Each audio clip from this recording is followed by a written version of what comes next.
Hello students, आज हम class 9th का इकोनॉमिक्स का जो फर्स्ट चैप्टर है उसका ये सेकंड वीडियो है। उसमें हम मेन जो अपना जो टॉपिक है उसमें हम पढ़ने वाले हैं कि पालनपुर जो है फार्मिंग इन पालनपुर की पालनपुर में फार्मिंग किस तरह से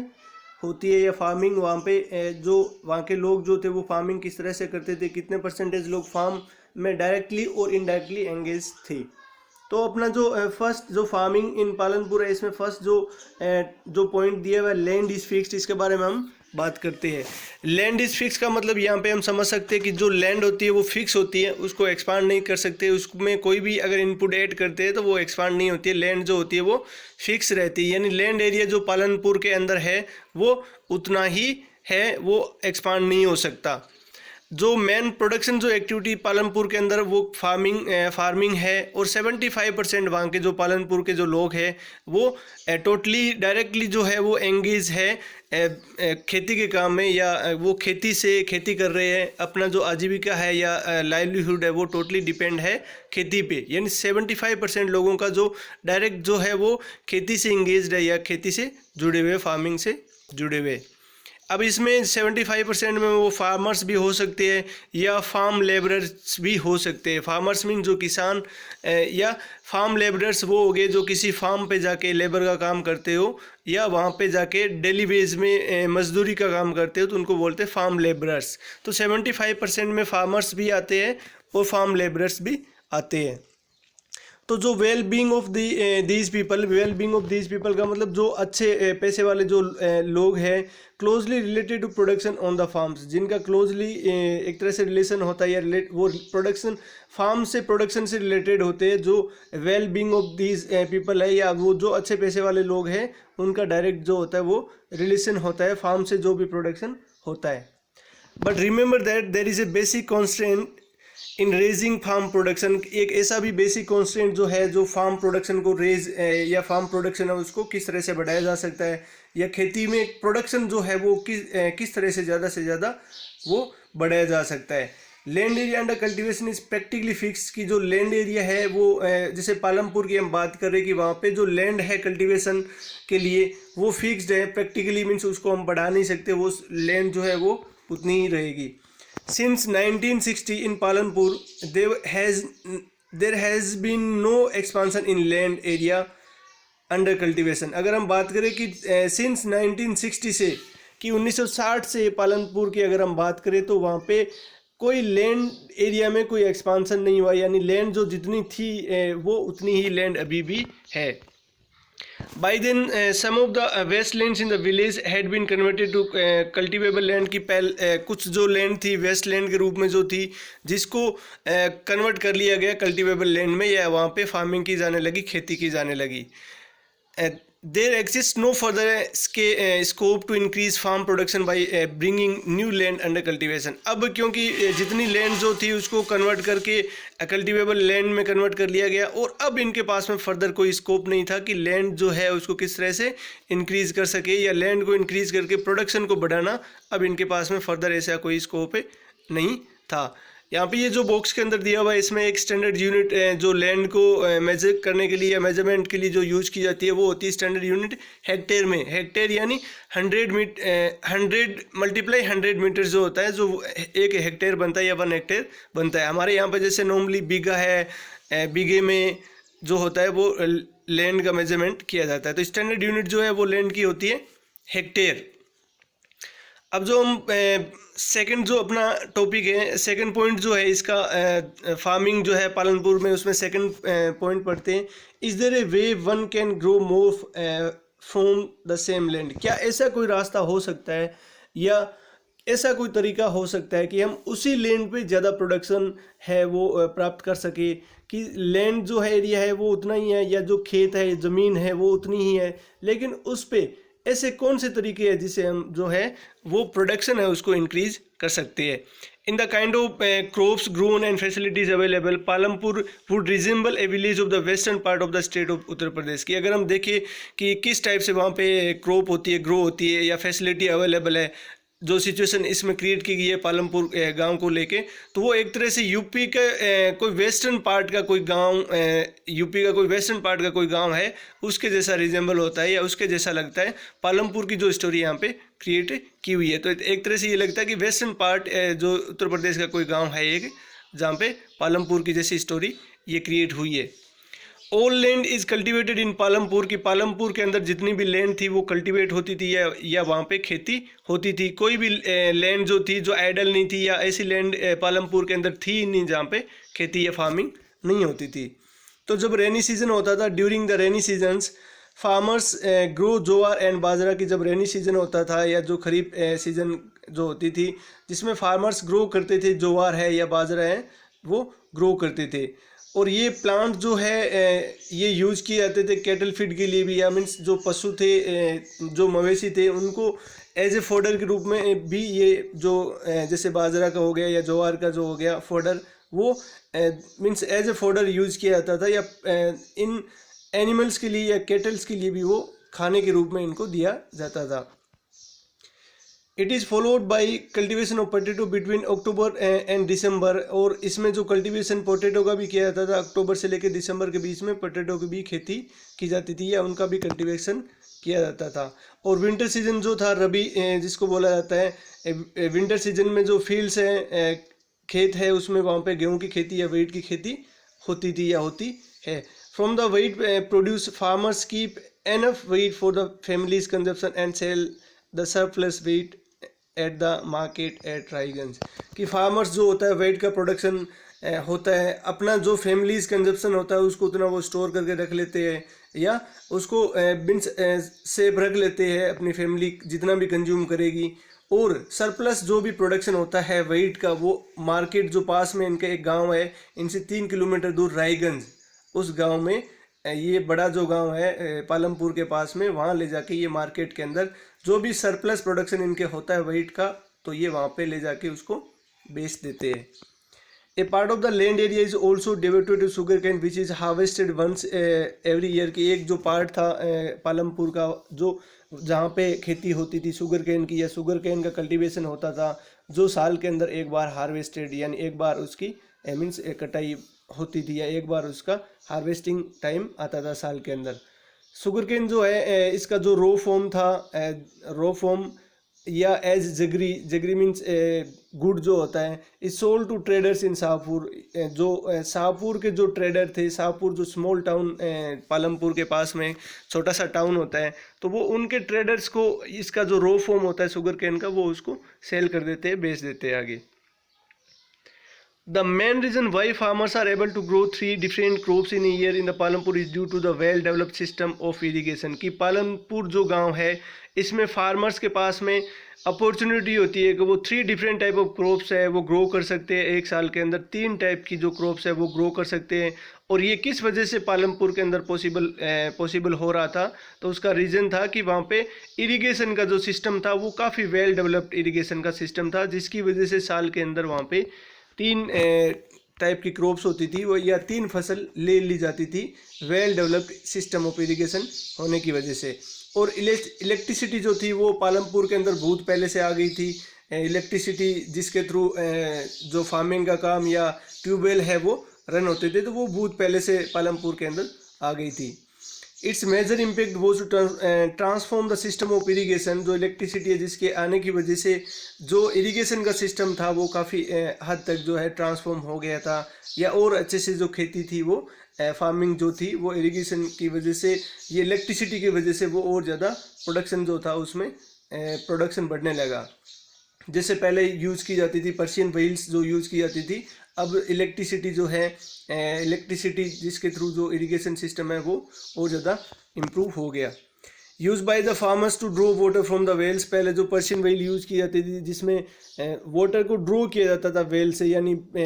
खींच के पानी जो होता था वो निकाला जाता था कुएँ से। इरीगेट स्मॉल फील्ड्स, या छोटी जो स्मॉल फील्ड्स जिस खेत में, क्योंकि वो जितना इरीगेट इस पर्शियन व्हील से कर सकते थे, पानी को ड्रॉ करके निकाल के जितनी खेती कर सकते थे, तो वो एक small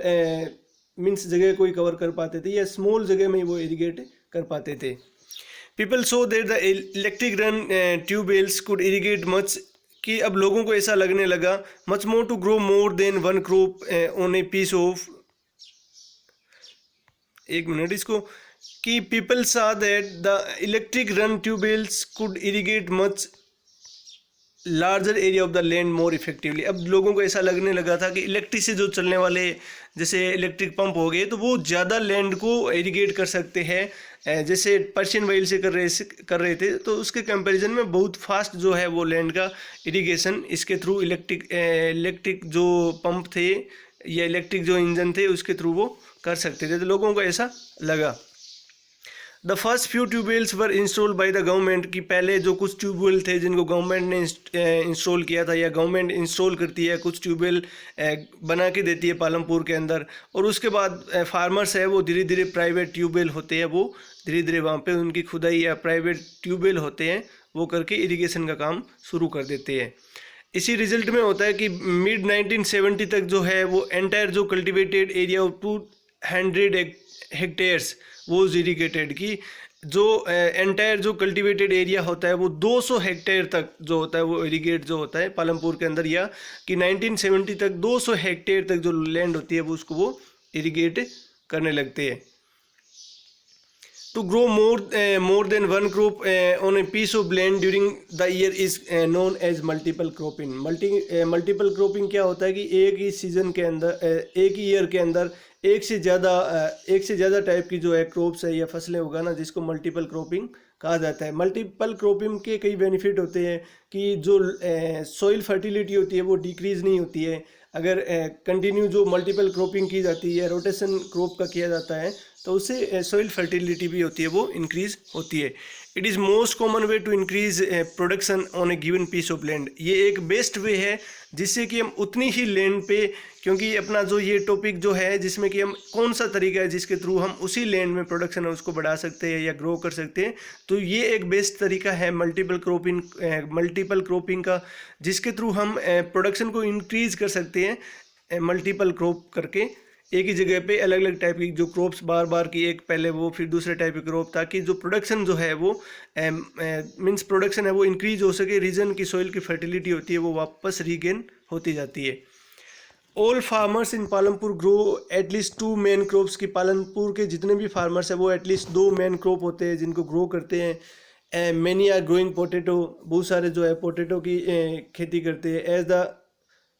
grow at least 2 main crops, की 2 जो मेन क्रॉप हो गई, और उसके अलावा जो थर्ड टाइप की जो क्रॉप है जो पोटैटो के रूप में तीसरे टाइप की जो क्रॉप है वो भी ग्रो की जाती है पालमपुर के अंदर। मीन्स से बाजरा हो गया या गेहूं हो गया, इसके अलावा जो तीसरे टाइप की क्रॉप है वो कौन सी, पोटैटो होती है, उसका भी वहाँ पे थर्ड क्रॉप के रूप में कई 15 to 20 ईयर्स यानी पिछले 15 से 20 सालों से उसका भी वो खेती कर रहे हैं थर्ड टाइप की जो क्रॉप है मल्टीपल क्रॉप के रूप में, ताकि प्रोडक्शन है वो और ज़्यादा इंक्रीज कर सके। Again, you have seen that one way of increasing production from the same land is by multiple cropping। अभी हमने ऊपर पढ़ा था कि एक ही जगह पे या एक ही सेम लैंड पे हम किस तरीके से प्रोडक्शन है उसको इंक्रीज कर सकते हैं, तो वो मल्टीपल क्रॉपिंग के बारे में पढ़ा था कि मल्टीपल क्रॉपिंग करके हम सेम ही जगह पे जो प्रोडक्शन है उसको इंक्रीज कर सकते हैं। दूसरा जो तरीका होता है वो होता है कि हम मॉडर्न फार्मिंग मेथड यूज़ करें हायर यील्ड के लिए, ज़्यादा से ज़्यादा उपज के लिए, प्रोडक्शन के लिए हम मॉडर्न जो इनपुट्स हैं वो फार्मिंग के अंदर ऐड करेंगे, तब और ज़्यादा प्रोडक्शन है वो होएगा। Yield is measured as crop produced on a given piece of land during a single season. Till the mid 1960s, the seeds used in cultivation were traditional ones with relatively low yields. Traditional seeds needed less irrigation. Farmers used cow dung and other natural and manure as fertilizers. All these were readily available with the farmers who did not have to buy them। कि एक तो जैसे कि farmers जो इनमें जो चीज़ें add की जाती है एक्स्ट्रा जो चीज़ें फर्टिलाइज़र के रूप में या मैन्योर जो होता है काउ डंग का जो एक एज ए मीन्स मैन्योर के रूप में जो यूज किया जाता है, खाद जो होता है जो एक मीन्स बायो कंपोस्ट जो होता है, एक तरह से अगर हम देखें तो काफ़ी बेनिफिशियल होता है फार्मिंग के लिए, और उनकी जो प्रोडक्शन होता है खेती के अंदर वो भी बढ़ाता है। क्योंकि फर्टिलाइज़र जो है या केमिकल पेस्टिसाइड जो यूज किया था प्रोडक्शन के, उसके कंपैरिजन में मैन्योर जो है वो पालमपुर जो है उसके अंदर यूज किए जा रहे हैं। All these were readily available with the farmers who did not have two by them. की जो फर्टिलाइज़र है या पेस्टिसाइड के जो केमिकल फर्टिलाइज़र जो बाई नहीं कर सकते, उनके लिए काऊ डंग है वो इजीली है अवेलेबल हो सकता है, या जो खाद है वो इजीली अवेलेबल हो सकता है। तो 1960 में जो ग्रीन रिवॉल्यूशन जो इंडियन फार्मर के लिए गवर्नमेंट ने जो इंट्रोड्यूस किया था ग्रीन रिवॉल्यूशन, जिससे कल्टीवेशन जो था उसमें बहुत ज़्यादा कल्टीवेशन, जैसे व्हीट हो गया या राइस हो गया, इसमें कल्टीवेशन बहुत ज़्यादा राइज हुआ। रीज़न क्या था कि वहाँ पे HYV जो सीड्स थे जिनको यूज़ किया गया, HYV यहाँ पे फुल फॉर्म दिया हुआ है हाई यील्डिंग वेराइटीज़ जो है, जिसको HYV जो है सीड्स कहा जाता है। तो ग्रीन रिवॉल्यूशन जो था वो पीरियड जो 1960 का पीरियड था, जब इंडियन गवर्नमेंट ने एक तरह से इंट्रोड्यूस किया था ग्रीन रिवॉल्यूशन को, जिसमें इन्होंने मीन्स व्हीट हो गई या राइस है, इसके प्रोडक्शन को राइज करने के लिए HYV जो सीड्स थे, HYV हाई यील्डिंग यानी जो ज़्यादा उपज देने वाले जो सीड्स थे उनका यूज़ किया जाने लगा compare to the traditional seeds. पहले जो ट्रेडिशनल सीड्स का मतलब हम अपने जो खेती में जो भी सीड्स होते हैं या जो भी प्रोडक्शन होता है उसी को रख लेते हैं और वापस अगले साल उसी का यूज़ करते हैं एज ए सीड्स के रूप में। तो इसके कंपेयर में HY सीड्स का यूज़ किया जाने लगा, क्योंकि गवर्नमेंट जो थी इसमें वो काफ़ी इनको प्रमोट कर रही थी। The HYV seeds promise to produce much greater amounts of grain on a single plant। कि जो HYV seeds है वो एक तरह से प्रोमिस करता है, क्योंकि इसमें सारे सीड्स जो होते हैं हेल्दी सीड्स होते हैं, डैमेज सीड्स नहीं होते, जो एक तरह से प्रोमिस करते हैं कि जो अमाउंट होगा ग्रेन का वो बहुत ज़्यादा, एक ही प्लांट पे बहुत ज़्यादा अमाउंट में जो है वो ग्रेन जो है वो लगेंगे। As a result, the same piece of land would now produce far larger quantities of food grain than was possible earlier। कि जब जो पहले पॉसिबल नहीं था वो अब HYV सीड्स के थ्रू है वो ये पॉसिबल हो पाया कि फूड जो ग्रेन्स है उसकी क्वालिटी भी मीन्स काफ़ी हद तक, मीन्स क्वांटिटी जो थी उसको काफ़ी हद तक मीन्स बढ़ा लिया गया या बहुत ज़्यादा प्रोडक्शन इसका HYV सीड्स की वजह से होने लगा। However needed plenty of water and also chemical fertilisers. की इसमें जो केमिकल फर्टिलाइज़र भी साथ में ऐड करने होते हैं, या प्लेंटी ऑफ वाटर की भी ज़रूरत पड़ती है। And pesticide to produce best result. कि जो पेस्टिसाइड जो यूज किए जाते हैं जिससे रिजल्ट जो है या प्रोडक्शन है वो और ज़्यादा होने लगता है। केमिकल फर्टिलाइज़र जो है या पेस्टिसाइड इसलिए ऐड किए जाते हैं कि प्रोडक्शन जो है वो और ज़्यादा बढ़े या इंक्रीज़ होए। रीज़न एक तरह से अगर हम देखें तो इसका नेगेटिव इम्पैक्ट ये भी पड़ता है कि केमिकल फर्टिलाइजर्स अगर हम ऐड करते हैं तो जो लैंड की जो फर्टिलिटी होती है उसमें काफ़ी जो डिक्रीज आता है, या जो लैंड की सॉइल जो होती है उसकी क्वालिटी में काफ़ी कमी आने लगती है जब हम पेस्टिसाइड या केमिकल का यूज़ करते हैं। Higher yields were possible only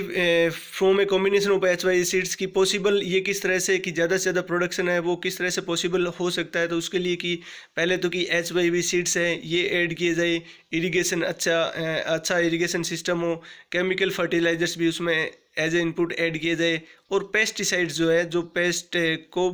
ख़त्म करने के लिए जो यूज़ किए जाते हैं। तो ये सारी चीज़ें जो है अगर इनपुट ये सारे ऐड इनपुट किए जाएंगे तभी अच्छा जो हायर यील्ड जो है या हायर मीन्स ज़्यादा से ज़्यादा प्रोडक्शन है वो गेन किया जा सकता है, प्राप्त किया जा सकता है। Farmers of Punjab, Haryana and western Uttar Pradesh were the first to try out the modern farming method in India. अगर हम बात करें इंडिया की सबसे पहले जो modern farming method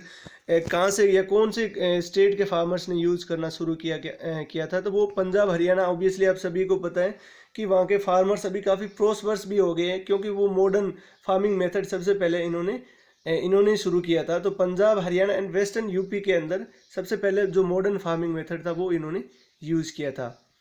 the farmers in these regions set up tubewells for irrigation. की यहाँ के जो फार्मर्स थे जिन्होंने इस रीजन में ट्यूबवेल इरीगेशन के लिए सेटअप किए या ट्यूबवेल बनाए, और इसमें वो HYV सीड्स है ऐड करने लगे, केमिकल फर्टिलाइजर उसमें डालने लगे, पेस्टिसाइड्स है वो भी उसके अंदर फार्मिंग के अंदर ऐड करने लगे पंजाब, हरियाणा और वेस्टर्न यूपी के लोग, जिससे इनके प्रोडक्शन में और ज़्यादा इम्प्रूवमेंट होने लगा। Some of them bought farm machinery like tractors and threshers. इनमें से कुछ जो थे क्योंकि प्रोडक्शन अच्छा हो रहा था, सरप्लस इनके अमाउंट आ रहा था प्रोडक्शन से, तो ये कुछ जो मशीनरी जो थी फार्म मशीनरी जिनको ये अब खरीदने लग गए थे, या कुछ मशीनरी फार्म मशीन इन्होंने खरीदी, जैसे ट्रैक्टर्स हो गया या थ्रेसर हो गया, जो प्लाविंग या हार्वेस्टिंग मीन्स तेज़ी से कर सकते थे। मशीनरी आने के बाद में प्रोडक्शन जो है वो एक कि कम टाइम में ज़्यादा से ज़्यादा जो है वो ये जो मशीन आने की वजह से ये प्रोडक्शन कर सकते थे, कल्टीवेट कर सकते थे, हार्वेस्ट कर सकते थे। They were rewarded with high yields of wheat, और इसके